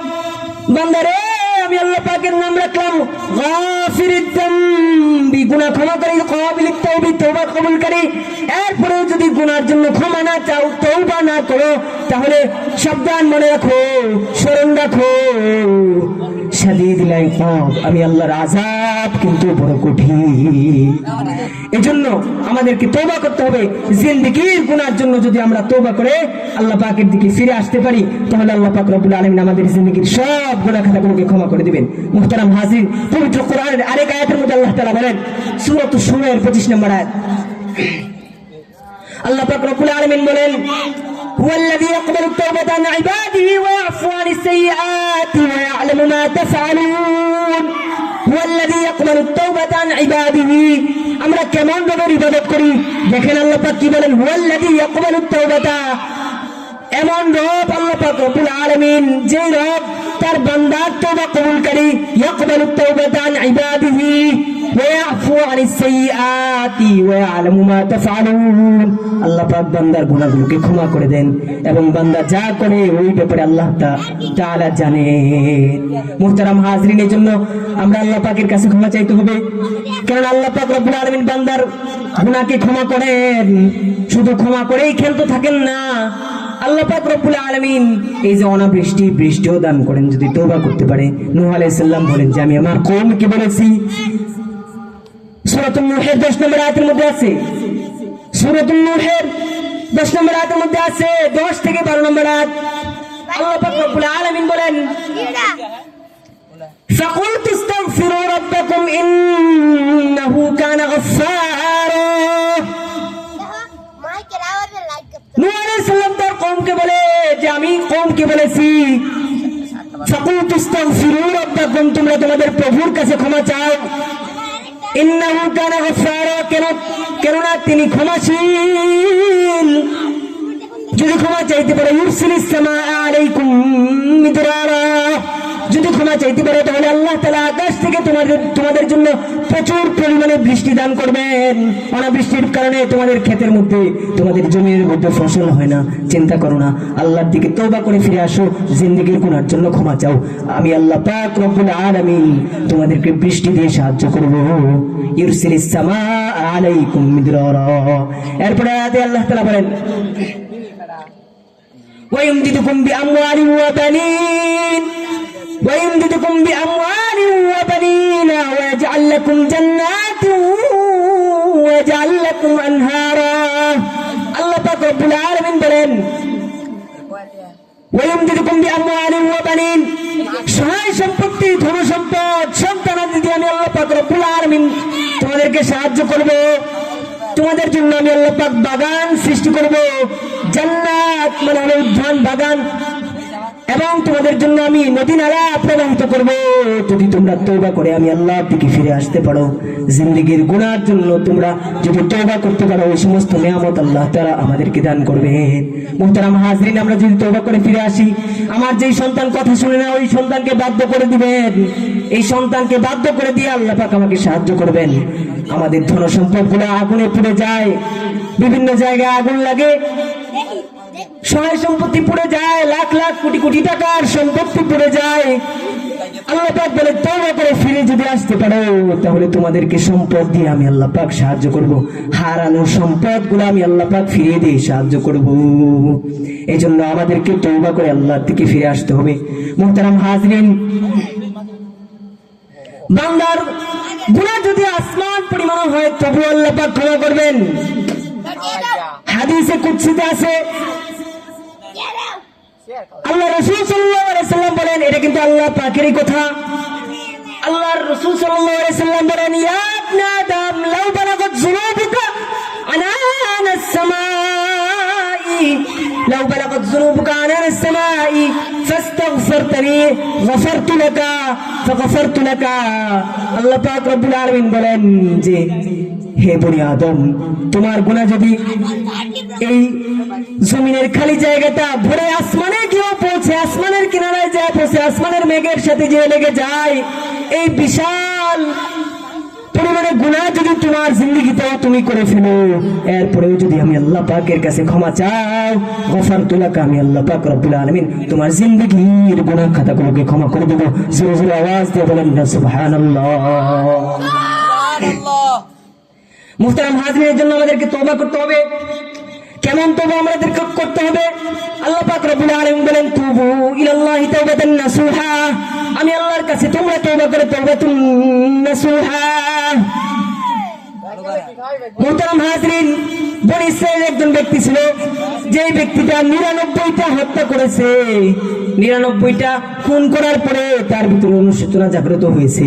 যার ভিতরে অনুশোচনা জাগ্রত হয়, আমি আগেই বলেছিলাম যে পরিমাণ খাফা মাকাম রাব্বিহি জান্নাতান, যার ভিতরে আল্লাহ পাকের সামনে দাঁড়িয়ে জবাবদিহিতার ভয় থাকে, ওই ব্যক্তির জন্য আল্লাহ পাক রব্বুল আলামিন 2টা জান্নাত রেখেছেন। মুহতারাম হাজরিন, ওই ব্যক্তির ভিতরে যখন অনুশোচনা জাগ্রত হলো, ওই ব্যক্তিটা একজন বিজ্ঞ আলেমের খোঁজ করতে শুরু করলো, কোথায় আমি একজন বড় আলেম পাই যার কাছে গিয়ে আমার জিন্দেগীর গুনার জন্য আমি তওবা করব। কিন্তু দুর্ভাগ্যবশত সে এমন একজন আলেমের দেখা পেল, যে আলেমটা অযোগ্য আলেম ছিল। যখন যে তার জীবন বৃত্তান্ত তার কাছে শুনেছে, যখন গিয়ে বলেছে যে আমি আমার জিন্দেগিতে 100 হত্যা করেছি, 100 খুনের 99টা খুনের খুনি আমি, আমাকে কি আল্লাহ পাক রব্বুল আলামিন ক্ষমা করবে? ওই আলেমটা বলল, হায় হায়, তোমার জিন্দেগিতে তো অনেক বড় গুনাহ তুমি করে ফেলেছো, 99টা খুন করছো, না আল্লাহ পাক রব্বুল আলামিন তোমার গুনাহকে ক্ষমা করবে না।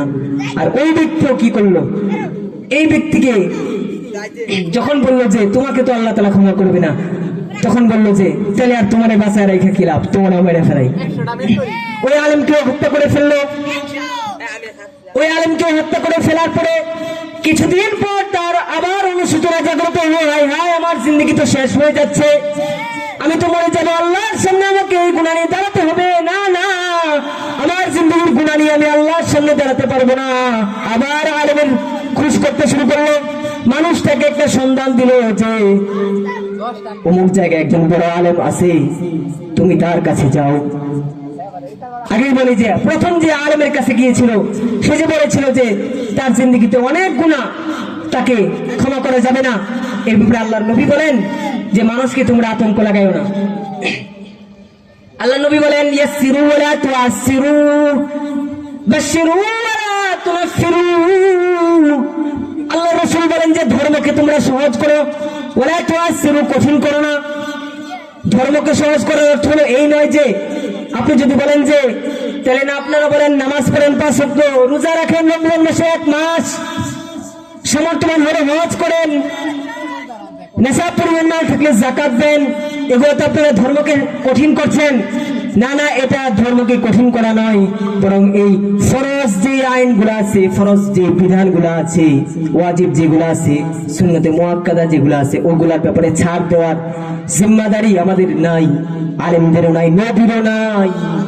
এই ব্যাপারে ধর্মকে সহজ করার কথা আল্লাহ নবী বলেন নাই, বরং আল্লাহ নবী ধর্মকে সহজ করার কথা বলেছেন নফল, সুন্নতে যায়েদা এবং মুস্তাহাবের বিষয়ে। অর্থাৎ ওই সমস্ত বিষয়কে যদি আমরা বাধ্য করে দেই যে নফল যেগুলো আছে ওইগুলো আমাদেরকে আদায় করতে হবে, সুন্নতে যায়েদা যেগুলো আছে ওইগুলো আমাদেরকে পালন করতে হবে, এবং কি বলে মুস্তাহাব যেগুলো আছে ওইগুলোকে পালন করতে হবে, তাহলে আমরা ধর্মকে কঠিন করে দিলাম। এটা আল্লাহ রাসূল সাল্লাল্লাহু আলাইহি ওয়াসাল্লাম নিষেধ করেছেন। এরপরে আল্লাহ পাক রব্বুল আলামিন বলেছেন যে বাশশিরু, আল্লাহ রাসূল বলেন যে বাশশিরু, তোমরা মানুষকে সুসংবাদ দাও, অর্থাৎ মানুষকে সুসংবাদ দাও। জিন্দেগি ভর গুনাহ করেছো চিন্তা নাই, চুরি করেছো চিন্তা নাই, ডাকাতি করেছো চিন্তা নাই, জিন্দেগি ভর গুনাহ করেছো, তওবা করার চিন্তা নাই। ওয়ালা তুনাফিরু, মানুষকে আতঙ্ক লাগায় দিও না, অর্থাৎ এই কথা বলো না যে তোমার চুরির কারণে তোমাকে জাহান্নামে যেতে হবে, তোমার ডাকাতির কারণে তোমাকে জাহান্নামে যেতে হবে, তোমার জিন্দেগির গুনাহের জন্য তোমাকে জাহান্নামে যেতে হবে, এই কথা বলো না, বরং এই কথা বলো যে এইভাবে তোমরা মানুষকে সুসংবাদ দাও যে আগে যা কিছুই করো না কেন, এখন তওবা করে তোমরা আল্লাহর দিকে ফিরে আসো, তাহলে আল্লাহ পাক রব্বুল আলামিন তোমাদেরকে তোমাদের জিন্দেগির সব গুনাহ খাতাগুলোকে ক্ষমা করে দিবেন। মুহতারাম হাজির, এইভাবে আল্লাহ নবী বলেছেন যে মানুষকে আতঙ্ক না লাগিয়ে বাশশিরু, তোমরা মানুষকে সুসংবাদ দাও। মুহতারাম হাজিরের জন্য মানুষকে সুসংবাদ দিতে হবে, মানুষকে বলতে হবে যে তোমরা যত বড়ই গুনাহগার হও না কেন তওবা করো, তওবার সুযোগ আল্লাহ পাক তোমাদেরকে দান করেছেন।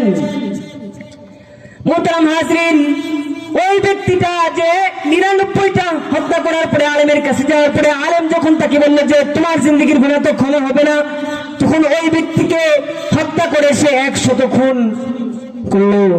ওই ব্যক্তি আবার অনুশোচনা জাগ্রত হলে একজন আলেমের সন্ধান পেয়েছে, আবারও সে আলেমের দিকে রওনা হলো। কিন্তু মৃত্যু এমন একটা জিনিস, যে জিনিসটা যখন বান্দার এসে যায় তখন কোন সময় বান্দাকে দান করা হয় না। যেমন আল্লাহ পাক বলেন ইযা জা আজালুহুম লা ইস্তাখিরুনা সাআতান ওয়া লা ইস্তাকদিমুন, নির্ধারিত সময় যখন এসে যায় লা ইস্তাখিরুনা সাআ, একটু সময় বান্দাকে দেওয়া হয় না, একটু দেরিও করা হয় না। লা ইস্তাখিরুনা সাআতান ওয়া লা ইস্তাকদিমুন, নির্ধারিত সময় আসার পূর্বেও বান্দাকে নিয়ে যাওয়া হয় না, অর্থাৎ নির্ধারিত সময় যখন এসে যায় তখনই বান্দাকে নিয়ে যাওয়া হয়। ওই ব্যক্তির মৃত্যুর সময় এসে গেলে মালাকুল মউত ফেরেশতা তার জান কবজ করে ফেললো। মালাকুল মউত ফেরেশতা যখন জান কবজ করে ফেরেশতাদের সাথে, তখন দুই দল ফেরেশতা আসে। একদল ফেরেশতা হলো জান্নাতের ফেরেশতা, বান্দা যদি দুনিয়াতে জান্নাতে যাওয়ার কাজগুলো করে থাকে তাহলে মৃত্যুর পরে তাকে জান্নাতে নিয়ে যায়, আর যদি জিন্দেগি ভর গুনাহ করে থাকে, তওবা না করে, তাহলে জাহান্নামের ফেরেশতারা তাকে জাহান্নামে নিয়ে যায়। এখন ওই দুই ফেরেশতা যখন আসলো, একজনের সাথে আরেকজনের মতানক্য সৃষ্টি হয়ে গেল যে সে তো জিন্দেগি ভর গুনাহ করেছে, তওবা করে নাই। আরেকদল ফেরেশতা বলল যে না না, সে তো তওবা করেছে, তওবা করার জন্য আলেমের কাছে যাচ্ছিল, রাস্তায় মৃত্যুর সময় এসেছে, বান্দা তো তওবা করছে, সুতরাং আমি বান্দাকে জান্নাতে নিয়ে যাব। জাহান্নামের ফেরেশতারা বলে আমি বান্দাকে জাহান্নামে নিয়ে যাব। তখন আল্লাহ পাক রব্বুল আলামিন মানুষের রূপ দিয়ে আরেকজন ফেরেশতাকে পাঠিয়ে দিলেন। ফেরেশতা এসে বললে যে আমাকে, এসে বলে তাদের কাছে যে আমাকে সালিশ মানো তোমরা, আমি তোমাদেরকে একটা সুন্দর সমস্যার সমাধান দেই, তোমাদের এই সমস্যাটার সুন্দর একটা সমাধান দেই। ওই দুই ফেরেশতা বললে যে ঠিক আছে, তুমি একটা সমাধান দাও। তখন ওই ফেরেশতাটা বলল যে তোমরা জমি মাপ দাও, সে এখন যে জায়গায় আছে ওই জায়গা থেকে তওবা করার জন্য যে জায়গা যাচ্ছে ওই জায়গাটা বেশি কাছে নাকি তার বাড়িটা বেশি কাছে, একটা মাপ দাও। যে জায়গাটা বেশি কাছে হবে ওই জায়গার অন্তর্ভুক্ত ওই ব্যক্তি হবে। আর আল্লাহ পাক রব্বুল আলামিন তো জমির মালিক, আল্লাহ পাকের কথা তো জমিন শুনেন। আল্লাহ পাক রব্বুল আলামিন জমিনকে আদেশ করলেন, এই জমিন, আমার বান্দাটা জিন্দেগি ভর গুনাহ করেছে ঠিক, কিন্তু যখন অনুশোচনা জাগ্রত হয়েছে সে তো তওবা করার জন্য আসছিল, সুতরাং তুই তার জন্য সংকীর্ণ হয়ে যা। তখন ওই ব্যক্তি যেখানে উপস্থিত ছিল ওই ব্যক্তি ওই জায়গা থেকে তওবা করার জন্য যেই জায়গায় যাচ্ছিল ওই জায়গাটাকে আল্লাহ পাক রব্বুল আলামিন সংকীর্ণ করে দিলেন, আর তার বাড়ি পর্যন্ত যেই জায়গাটা ওই জায়গাটাকে আল্লাহ পাক রব্বুল আলামিন প্রশস্ত করে দিলেন। হাদিসের মধ্যে আসছে ওই বান্দাটা যখন মৃত্যুর জন্য পড়ে যায় তখন হামাগুড়িতে একটু ওই ভালো যে জায়গাটা ওই জায়গার দিকে যাওয়ার জন্য চেষ্টা করে, তখন জমি মাপ দিয়ে দেখে যে ভালো জায়গাটা যেটা ভালোর দিকে যাওয়ার জায়গা ওই জায়গাটা আধা পরিমাণ কাছে। তখন ওই ব্যক্তিটাকে জান্নাতের ফেরেশতা যারা আসছিল তখন ওই ব্যক্তিটাকে ওই জান্নাতের ফেরেশতারা জান্নাতে নিয়ে গেল। বড় বড় খুনিকে আল্লাহ পাক রব্বুল আলামিন, বড় বড় গুনাহগারকে আল্লাহ পাক রব্বুল আলামিন ক্ষমা করছেন। কেন? তারা করেছে তওবাতুন নাসুহা। আল্লাহ পাক রব্বুল আলামিন বান্দাকে বলেন যে হে পৃথিবীর বান্দারা, হে আমার বান্দারা, হে আমার প্যারা বান্দারা, তুবু ইলাল্লাহি তাওবাতান নাসুহা, তোমরা সকলে মিলে তোমরা আমি আল্লাহ পাক রব্বুল আলামিনের কাছে তওবা করো। তওবাতুন নাসুহা, তওবাতুন নাসুহা যদি কেউ করতে চায় তাহলে এই শর্ত সারায় যেগুলোর কথা বললাম এগুলা মেনে যদি তওবা করতে পারে তাহলে আল্লাহ পাক রব্বুল আলামিন তাদের জিন্দেগীর সব গুনাহ খাতাগুলোকে মাফ করে দিবেন। মুহতারাম হাজরিন, ওই যে মাঝখান দিয়ে বলতেছিলাম তওবা যদি কোনো বান্দা করতে পারে তাহলে তার জন্য 4টা পুরস্কার। এক নম্বরটা বলেছিলাম যে আত্তাইবু হাবিবুল্লাহ, অর্থাৎ তওবাকারীকে আল্লাহ পাক রব্বুল আলামিন ভালোবাসেন, সে হাবিব হয়ে যায়, অর্থাৎ আল্লাহ পাকের প্রিয় পাত্র হয়ে যায়। মুহতারাম হাজরিন, 2 নম্বর শর্ত হলো, 2 নম্বর পুরস্কার হলো আল্লাহ নবী সাল্লাল্লাহু আলাইহি ওয়াসাল্লাম বলেন আত্তাইবু মিনাদ দামবি কামান লা দামবা লাহু, ওই বান্দা যখন গুনাহ থেকে তওবা করে তখন ওই বান্দাটা এমন হয়ে যায় কামান লা দামবা লাহু, ওই বান্দা এমন পবিত্র হয়ে যায় তার জিন্দেগিতে যেন সে গুনাহই করে নাই, কামান লা দামবা লাহু, তার যেন কোনো গুনাহই নাই। 3 নম্বর শর্ত হলো আমাদের পিছনে আল্লাহ পাক রব্বুল আলামিন বিভিন্ন শয়তান লাগিয়ে দিয়েছেন। শয়তান আমাদের কাছে গুনাহকে চমৎকার ভাবে উপস্থাপন করে।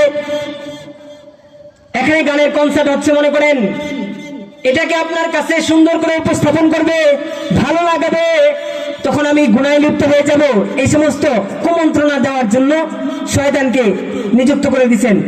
কিন্তু আল্লাহ পাক বলেন যে 3 নম্বর পুরস্কারটা ইন্না ইবাদি লাইসা লাকা আলাইহিম সুলতানুন, যে আমার বান্দা যে আমার দিকে তওবা করে ফিরে আসবে ওই বান্দার ব্যাপারে তোর কোনো আধিপত্য চলবে না, তোর কোনো ক্ষমতা চলবে না, অর্থাৎ তুই ওই বান্দাকে যে আর ধোঁকা দিতে পারবি না। শয়তানের ধোঁকা থেকে হেফাজতের দায়িত্ব আল্লাহ পাক রব্বুল আলামিন নিয়ে নেন। এজন্য আমাদেরকে তওবা করতে হবে। তওবার 3 নম্বর পুরস্কার হলো তওবা যদি কোনো বান্দা করতে পারে তাহলে শয়তান আবার তাকে ধোঁকা দিয়ে গুনাহে লিপ্ত করতে পারে না। তওবার 4 নম্বর পুরস্কার কি? তওবার 4 নম্বর পুরস্কার হলো বান্দাকে জান্নাত দেখিয়ে মৃত্যু আল্লাহ পাক দেন। মৃত্যুর সময় ফেরেশতারা আসে, আল্লাহ পাক রব্বুল আলামিন বলেন তাতানাজ্জালু আলাইহিমুল মালাইকা ইন্নাল্লাযীনা ক্বালু রাব্বুনাল্লাহু সুম্মা ইসতাকামু তাতানাজ্জালু আলাইহিমুল মালাইকাতু আল্লা তাখাফু ওয়া লা তাহজানু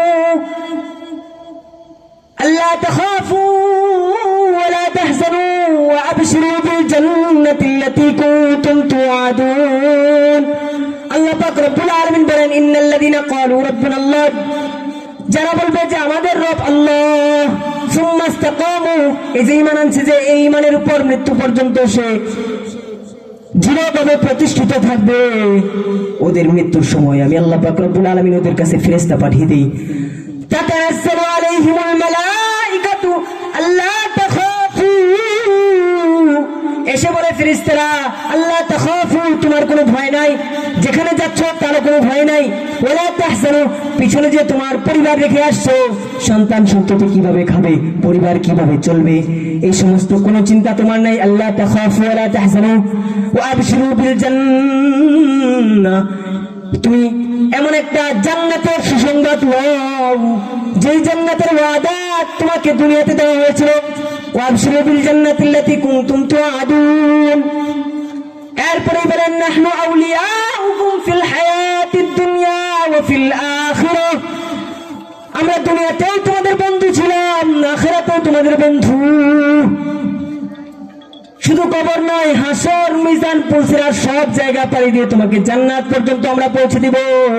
নাহনু আউলিয়াউকুম ফিল হায়াতিদ দুনিয়া ওয়া ফিল আখিরাহ ওয়া লাকুম ফিহা মা তাশতাহি আনফুসুকুম ওয়া লাকুম ফিহা মা তাদউন।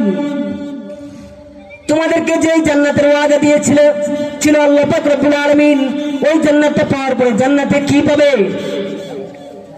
ওয়ালাকুম ফিহা মা তাশতাহি আনফুসুকুম ওয়ালাকুম ফিহা মা তাদউন। ওই জান্নাতে যে তোমরা যা চাবে আল্লাহ পাকের কাছে তাই পাবে, যা চাইতে পারবে না তাও আল্লাহ পাক দান করবেন। অর্থাৎ মনের ভিতরে যেটা জাগ্রত হয় ওটাও আল্লাহ পাক রব্বুল আলামিন আমাদেরকে দান করবেন। অনেকেই মনে মনে অনেক কিছু চায়, কিন্তু এটা প্রকাশ করতে পারে না। মনে করেন এখানে যদি একজন ব্যক্তি মনে মনে চায় যে আমি প্রধানমন্ত্রী হব, আর এটা যদি কারো কাছে যা প্রকাশ করতে চায়, তাহলে মানুষ পাগল বলবে কিনা? ওরে হ্যাঁ কি কয় এটা, ওরা কি প্রধানমন্ত্রী হবে, মানুষটাকে পাগল বলবে।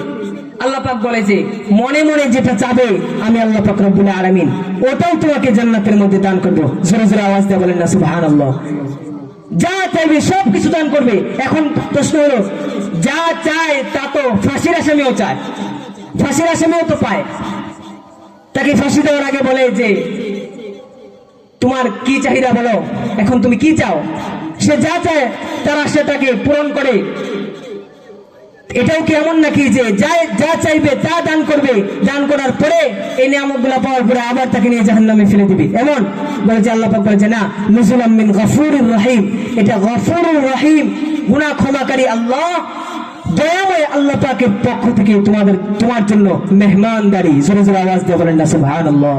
এটা হলো তওবাকারীর 4 নম্বর পুরস্কার। মুহতারাম হাজিরিন, এজন্য আমাদেরকে তওবা করতে হবে। তওবা করলে আল্লাহ পাক রব্বুল আলামিন আমাদেরকে জান্নাত দান করবেন। মুহতারাম হাজিরিন, মানুষ বড় বড় গুনাহ করে ফেলতো।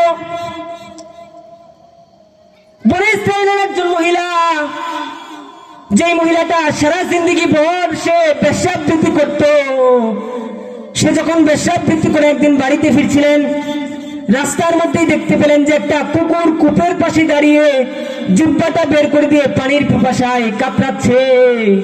মহিলাটার একটা অভুলা প্রাণী, আল্লাহ পাকের একটা সৃষ্টির প্রতি দয়া হলো, নিজের আঁচলটাকে সে কূপের মধ্যে ফেলে দিয়ে পানি তুলে এসে ওই কুকুরটাকে পান করানোর কারণে আল্লাহ পাক রব্বুল আলামিন তার এই ছোট্ট আমলটাকে এত পরিমাণে পছন্দ করছেন যে আল্লাহ পাক রব্বুল আলামিন এই ছোট্ট আমলের কারণে তার জিন্দেগীর গুনাহ খাতাগুলোকে ক্ষমা করে দিয়েছেন।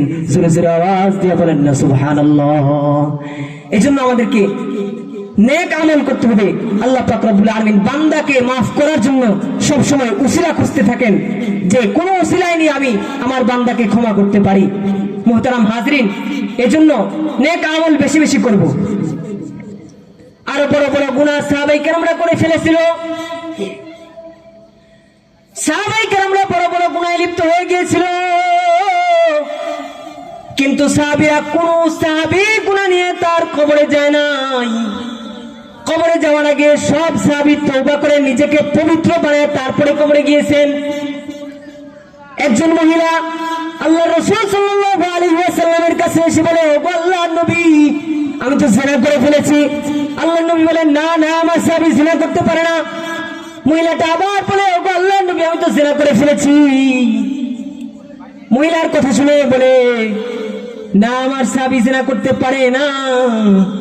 মহিলাটা বলে, ও আল্লাহর নবী, আমার পেটের মধ্যে জিনার বাচ্চা আছে, আমি তো জিনা করে ফেলেছি, জিনার কারণে আমার পেটে বাচ্চাও চলে আসছে।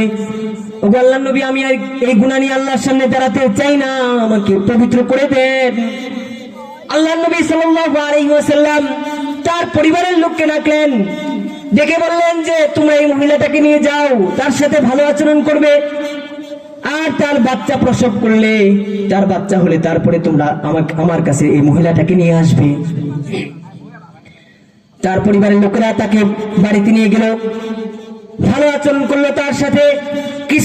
কিছুদিন পর যখন বাচ্চা প্রসব করলো, ওই মহিলাটাকে আবার আল্লাহ রাসূল সাল্লাল্লাহু আলাইহি ওয়াসাল্লামের দরবারে নিয়ে আসা হলো। আল্লাহ রাসূল সাল্লাল্লাহু আলাইহি ওয়াসাল্লাম বলেন, আল্লাহ রাসূল সাল্লাল্লাহু আলাইহি ওয়াসাল্লাম বলেন, এই যে ছোট বাচ্চা নিয়ে আসছো, এই বাচ্চার খাবারটা তো তোমার স্তনে, সুতরাং এই বাচ্চাটাকে কে দুধ পান করাবে? এক রিওয়ায়াতে আছে যে কোন একজন সাহাবী, আনসারী সাহাবী, ওই মহিলার বাচ্চাটার দায়িত্ব নিলেন যে, ওগো আল্লাহর নবী, আমি তার দুধ পান করানোর দায়িত্ব নিলাম, আমি যে কোনো ভাবে তার দুধের ব্যবস্থা করব। আবার কোন এক রিওয়ায়াতে আছে আল্লাহর নবী আবার বাচ্চাটাকে দিয়ে মহিলাটাকে বাড়িতে পাঠিয়ে দিলেন। আল্লাহর নবী বললেন যে, যাও এই বাচ্চাটাকে নিয়ে যাও, তুমি বাচ্চাটাকে নিয়ে গিয়ে তার দুধ পান করাও, তাকে দুধ পান করাও। কাছে আজান দিলে ছেড়ে দেব,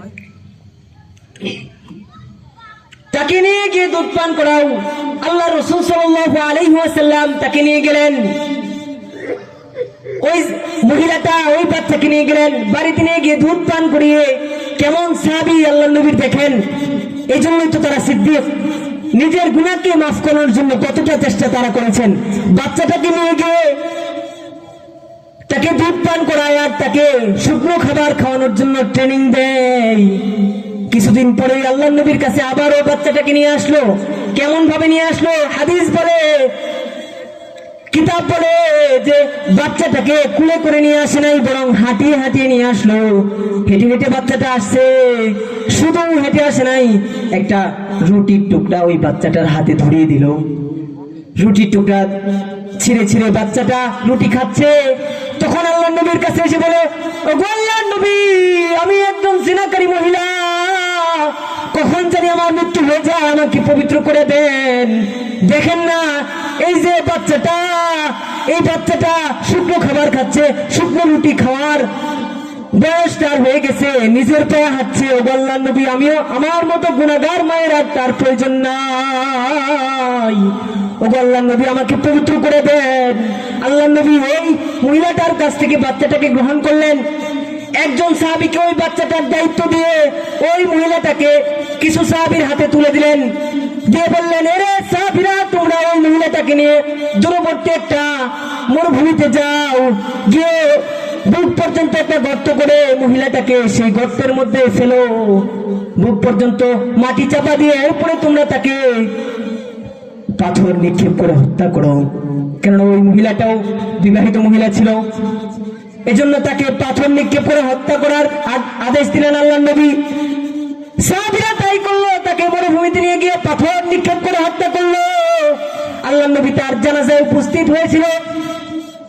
তখন ওমর রাদিয়াল্লাহু তাআলা আল্লাহর রাসূল সাল্লাল্লাহু আলাইহি ওয়াসাল্লামকে বললেন, ওগো আল্লাহর নবী, মহিলাটা তো জিনাকারী মহিলা, এরপরেও কি আপনি তার জানাজায় উপস্থিত হবেন? এরপরে আপনি জানাজায় উপস্থিত হইলেন। আল্লাহর রাসূল সাল্লাল্লাহু আলাইহি ওয়াসাল্লাম বললেন যে, তাকে আর জিনাকারী মহিলা বলো না, কেননা তার জীবনটাকে আল্লাহর জন্য দিয়ে নিজেকে পবিত্র করেছেন। এমন তওবা আমার এই সাহাবী করেছে উমর। এই মহিলা সাহাবীটা এমন একটা তওবা করেছে যে তওবাটা যদি গোটা গোত্রের মধ্যে কোন বর্ণনা আছে যে 70 জন মদিনাবাসীর মধ্যে যদি বন্টন করে দেওয়া হয়, আল্লাহ তাআলা সকলের জিন্দেগীর গুনাহ খাতাগুলোকে মাফ করবে, সকলকে আল্লাহ তাআলা জান্নাত দান করবে। জোরে জোরে আওয়াজ করে বলেন না সুবহানাল্লাহ। মুহতারাম হাজরিন, এমন ভাবে নিজেকে পবিত্র করে সাহাবীরা কবরে গেছে। কোন সাহাবী, 100 লক্ষ সাহাবীর কোন সাহাবী নিজের গুনাহ নিয়ে কবরে যায় নাই।